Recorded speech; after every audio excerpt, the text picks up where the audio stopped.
Hello guys, চলে আসলাম আরেকটা mini blog নিয়ে তোমাদের সাথে। এই গাছটাকে কি বলো বলো তো বন্ধুরা? এটা হলো নীলকণ্ঠ ফুল। তো এটা দিয়ে আমি আজকে আমার শিব ঠাকুরকে পুজো করব, আর তোমাদের সাথে আমি শেয়ার করব আমি কিভাবে আমার শিব ঠাকুরকে পুজো দিই। তো দেখতে থাকো তোমরা। চলে আসলাম পুজো করে। তো প্রথমে শিব ঠাকুরকে আমি যে বাটিটাতে রাখি সেই বাটিটা আমি একটু ভালো মতন ধুয়ে নেব পাত্রটাকে। এইখানের মধ্যে আমি ভালো মতন ধুয়ে শিবলিঙ্গটাকে নিয়ে আসলাম। আমি রোজ এইভাবে পুজো দিই আমার শিব ঠাকুরকে। প্রথমে আমি এখানে ঘি মাখিয়ে দিলাম। আমি এখন শিব ঠাকুরকে চান করাবো, তার জন্য প্রথমে আমি এখানে ঘি দিয়ে দিলাম। ঘি দিয়ে ভালো মতন মুছে নিলাম একটার পর একটা, তোমরা দেখো। এবার আমি নিয়ে আসলাম এখানে মধু, একটু করে মধু দেব, কারণ তো আমার ডেইলি দিতে হয়, তাই আমি অল্প অল্প করে দিই। এবার মধুটাকে ভালো মতন মাখিয়ে নেব, কারণ শিব ঠাকুর ঘি মধু দিলে অনেক পছন্দ করে।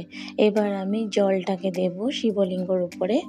এখন আমি জল ঢেলে দেব, 3বার ঢালবো। ঠাকুরের নাম করে 3বার ঢালবো আমি জলটা।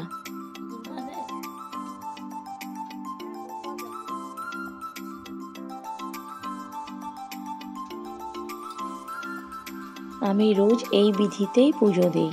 এরপর আমি এখানে দেব দূর্বা। এখানে 3টা দূর্বা আছে।